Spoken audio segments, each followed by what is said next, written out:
اللہ تعالیٰ نے قرآن حکیم کے اندر بندہ مومن کی کامیابی اور اس کی فلاح کے لیے جو نصاب بیان فرمایا ہے، ان میں سے ایک اہم بات یہ بیان کی ہے کہ مومنوں کی یہ نشانی ہے کہ والذین ہم عن اللغو معرضون، فرمایا وہ لوگ بے معنی اور فضول چیزوں سے پرہیز کرتے ہیں، لغویات سے، فضولیات سے، بے مقصد کاموں سے اپنے آپ کو بچا کے رکھتے ہیں۔ یہ مومن کی شان ہے۔ ہر جگہ پہ الجھ جانا، ہر بحث کے اندر حصہ لینا، ہر مقام میں کسی نہ کسی شغل کا شکار رہنا، یہ مومن کی شان نہیں۔ مومن کو اللہ تعالیٰ نے وقار عطا فرمایا ہوتا ہے، اس کو اللہ تبارک و تعالیٰ نے اعزاز سے نوازا ہوتا ہے، کرامت انسانیت کے ساتھ ساتھ خیر امت کا تاج بھی اللہ نے دیا ہوتا ہے۔ مومن بڑی فضیلت والی باشعور قوم ہے۔ وہ لغویات، فضولیات، بے مقصد اور بے معنی چیزوں میں الجھ کر اپنی زندگی کو ضائع نہیں کرتے۔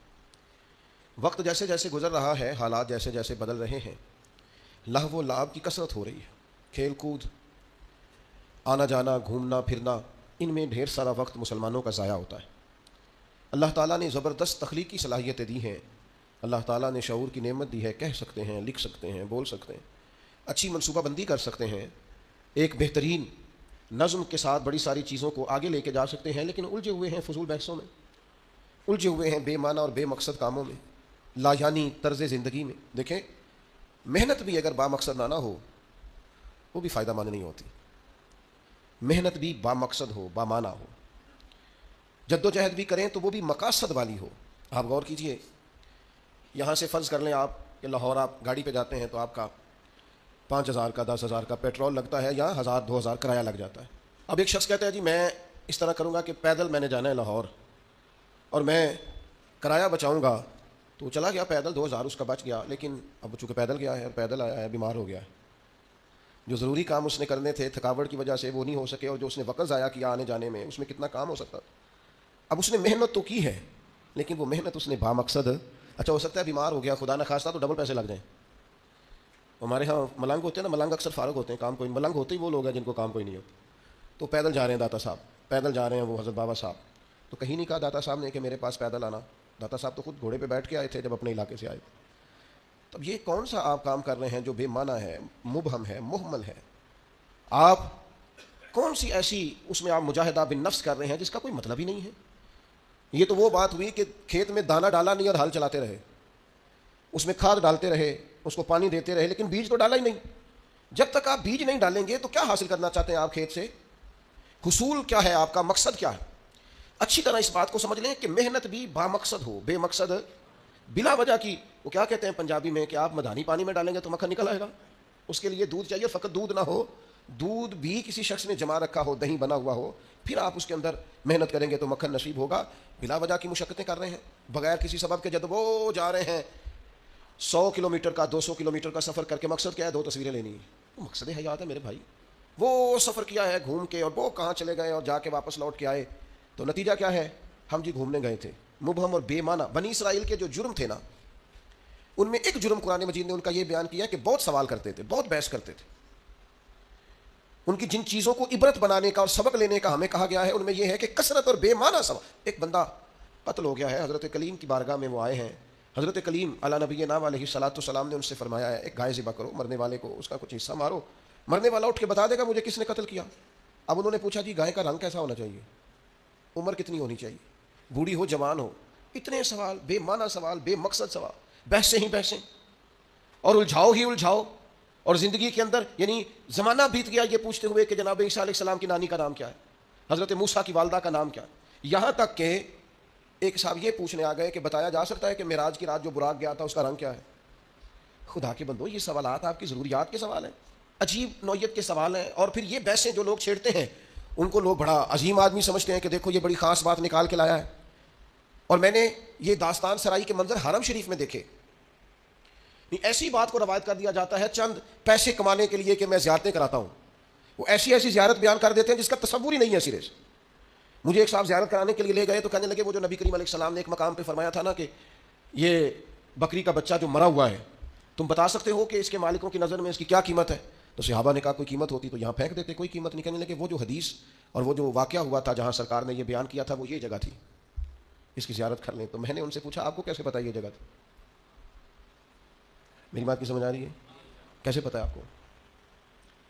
کتاب میں بخاری میں حدیث موجود ہے، لیکن وہاں تو کوئی تعین نہیں ہے کہ وہ خاص، یہ بعض اوقات یہ ہوتا ہے کہ سرکار فلاں محلے سے گزر رہے تھے، لیکن بھائی نہیں، آپ نے تعین کر دیا اور تبدیلی یہ وقت کے ساتھ جگہ بدل گئی، حالات بدل گئے، کہیں خالی زمین پر مکانات، آپ نے تعین کیوں کر کے کیا؟ کس وجہ سے کیا؟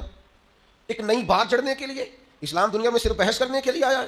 آپ روز ایک نئی بحث کریں گے، روز ایک نئی کہانی بنائیں گے، روز ایک آپ عنوان بنائیں گے جس پر مجادلہ ہو، مکالمہ ہو، مناظرہ ہو۔ دین کے اخلاقی پہلو اور جو عمل کے لیے دین دنیا میں آیا تھا اس پر عمل کب کرنا؟ فضول قسم کی ابحاث میں وقت ضائع ہوتا ہے، اور ہم بڑے مزہ لے لے کے، لطف لے لے کے ان چیزوں کو سنتے ہیں، غور کرتے ہیں۔ عزیز بھائی سنو، اللہ کے حبیب نے کیا فرمایا؟ حضور فرمانے لگے خوبصورت مسلمان وہ ہے جو بے مقصد باتوں کو چھوڑ دے، لاجانی اور بے مقصد چیزوں کو چھوڑ دے، با مقصد معنی خیز جو اس کی ضرورت کا کام ہے وہ ضرورت کی حد تک اپنے آپ کو وقف رکھے۔ اور پھر دوسرا، ہم ایک اور کام کے اندر بہت زیادہ شوق رکھتے ہیں، میری ذمہ داری جو ہے میں وہ کام ٹھیک نہیں کرتا، لیکن مجھے دوسرے کے کام میں مداخلت کرنے کا بڑا شوق ہے، بجائے اس کے کہ میں اپنا خیال رکھوں کہ جو اللہ تعالیٰ نے میرے اوپر ذمہ داری ڈالی ہے وہ میں کس طرح سے سر انجام دے رہا ہوں، میں دوسروں کا خیال رکھتا ہوں۔ ہمارے استاد صاحب مختلف اساتذہ کی میٹنگ کرتے تو ایک جملہ ان کا مجھے بڑا یاد رہ گیا، وہ کہنے لگے مہربانی کیجیے گا اپنی اپنی کلاس کا خیال رکھیے گا، دوسروں کی کلاسوں کا خیال ہے وہ ان کی ذمہ داری ہے، ان کی ثواب دید ہے جو استاد اس کلاس کو پڑھاتے ہیں، اپنی ذمہ داری، اپنی ڈیوٹی۔ میں آپ سے عرض کرتا ہوں اگر ہمارے ہاں مزاج مداخلت کا نہ ہوتا، ہمارے ہاں اپنی ڈیوٹیاں اپنے حساب میں اپنے دائرہ کار میں رہ کے کرنے کا مزاج ہوتا، بہت سارے کام صحیح ہو رہے ہوتے، لیکن جہاں ہر شخص کو اجازت ہے وہ ہر کام کرتا ہے۔ آپ بیمار ہو جائیں، لوگ تیمارداری کرنے آئیں گے، جتنے لوگ پتہ لینے آئیں گے سارے ایک ایک نسخہ بھی بتا کے جائیں گے، یہ کھا لیں اس سے مجھے فائدہ ہوا تھا۔ حالانکہ آپ کسی اسپیشلسٹ ڈاکٹر کے پاس جاتے ہیں، آپ کہتے ہیں میں بیمار ہوں، تو وہ پہلے آپ کا بلڈ پریشر دیکھتا ہے، پھر ایک کونے میں وہ لکھتا ہے کہ آپ کو شوگر تو نہیں، پھر آپ کا وزن پوچھتا ہے، عمر پوچھتا ہے، اس تقاضے کی روشنی میں ان ساری چیزوں کو دیکھ کر نسخہ تیار کرتا ہے۔ لیکن وہ جو آپ کے لیے چاروں مغز بنا کے لایا اس نے کچھ بھی نہیں پوچھا کہ بھئی آپ کو شوگر تو نہیں، بلڈ پریشر تو نہیں، یہ والا مرض تو نہیں، لے آیا ہے، کیونکہ ہر بندے کو حکیم بننے کا شوق ہے۔